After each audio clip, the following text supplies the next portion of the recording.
Айсулуу Тыныбекова дүйнөлүк рейтингде 2-нчи орунга көтөрүлдү. Күрөш боюнча Гүлнура Таштанбекова күмүш медаль тагынды. Кыргызстандын футзалчылары Кафа Футзал Кап 2023 турнирине катышат. Кыргызстан дзюдо боюнча дүйнөлүк рейтингде 51-нчи орунда. Реал Мадриддин насаатчысы кыргызстандык футболчуларды машыктырат. Футбол боюнча Кыргызстандын кубогунун финалисттери кимдер? Ассаламу алейкум достор, спорттук жаңылыктар менен тааныштырам. Видеого лайк басып, пикириңиз менен бөлүшкөндү унутпаңыз. Баштадык. Күрөш боюнча кыз келиндер арасындагы улуттук курама команданын мүчөсү Айсулуу Тыныбекова бириккен күрөш дүйнөсүнүн рейтингинде 2-нчи орунга көтөрүлдү. Аталган рейтинг 13-16 июлда Венгрияда өткөн рейтингдик турнирден кийин өзгөртүлгөн. Анда Тыныбекова алтын медаль уткан. Бул жыйынтык Кыргызстанга 8000 упай алып келди. Азыр Тыныбекованын активинде 66075 упай бар жана 3-чү орундан 2-нчи орунга көтөрүлдү. Бул 2023 жылдын эсебинен рейтинг аныктаган 4-чү турнир болду. Кыргызстандын 20 жашка чейинки кыз келиндер күрөшү боюнча курама командасынын мүчөсү Гүлнура Таштанбекова Иорданиянын Аман шаарында өтүп жаткан Азия чемпионатында күмүш медальга ээ болду. Спортчу 68 килограммга чейинки салмакта катышты. Алгач чейрек финалдык беттешинде тайбейлик балбандын жаракатына байланыштуу жеңиш Гүлнура Таштанбековага кайрылган. Жарым финалдык беттеште казакстандык балбанды 14-10 эсебинде жеңип алды. Ал эми алтын медаль үчүн беттеште япониялык балбанга жеңилип, күмүш медальга ээ болду.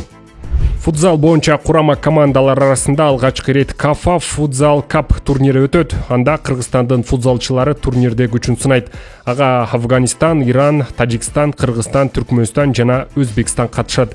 Борбор Азия футбол ассоциациясынын турнири 23-30 июль аралыгында Тажикстандын Душанбе шаарында өтөт. Бул чемпионат 2024 жылы өтө турчу Азия кубогунун тандоо этабына даярдык катары эсептелет деп айтылган.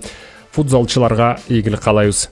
Кыргызстан дзюдо боюнча дүйнөлүк рейтингде 51-нчи орунда.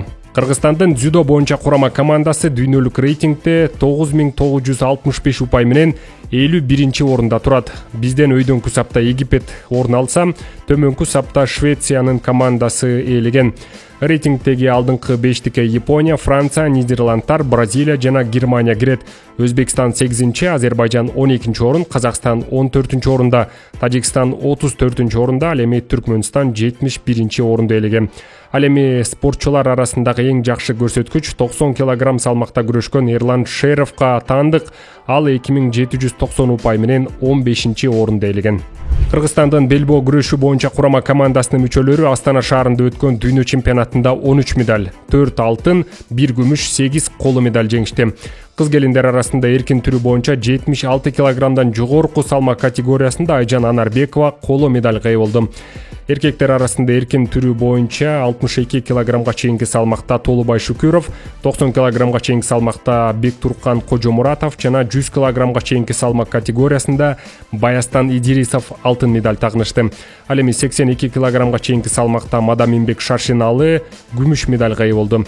Ошондой эле 68 килограммга чейинки салмакта Мирлан Осмоналы уулу, 75 килограммга чейинки салмак категориясында Айболот Аманов, 90 килограммга чейинки салмакта Болотбек Туратов жана 100 килограммдан өйдө салмак категориясы боюнча Бактияр Мирлан уулу күмүш медальга ээ болушту. Эркектер арасында классикалык түрү боюнча 100 килограммдан жогорку салмакта Бактияр Мирлан уулу алтын медаль тагынды. Ошондой эле 57 килограммга чейинки салмакта Нурислам Малимбеков, 75 килограммга чейинки салмак категориясында Айболот Аманов жана 82 килограммга чейинки салмакта Манас Үсөнов коло медальга ээ болушту. Белгилей кетсек, Мелдеш 14-16 июль күндөрү өтүп, курама команда машыктыруучулар Тамчы Эсенбек уулу жана Нурбек Кожобековдун жетекчилиги алдында Мелдешке катышты. Реал Мадрид футбол клубунун машыктыруучуларынын бири Каракол шаарында балдарды 2 жумага машыктырат. 15 июлда Реал Мадрид футболдук клубунун машыктыруучуларынын бири Давид Эрнандес Диас Кыргызстанга келди. Анын айтымында ал Каракол шаарындагы балдар үчүн атайын 2 жумалык окуу программасын өткөрөт. Иш сапардын максаты балдар арасында спортту өнүктүрүүгө колдоо көрсөтүү жана жаш футболчуларга белгилүү футбол клубунун ыкмаларын үйрөнүүгө шарт түзүү. Дэвид Эрнандес Диастын жетекчилиги астында 6 жаштан 16 жашка чейинки 150 бала машыгат.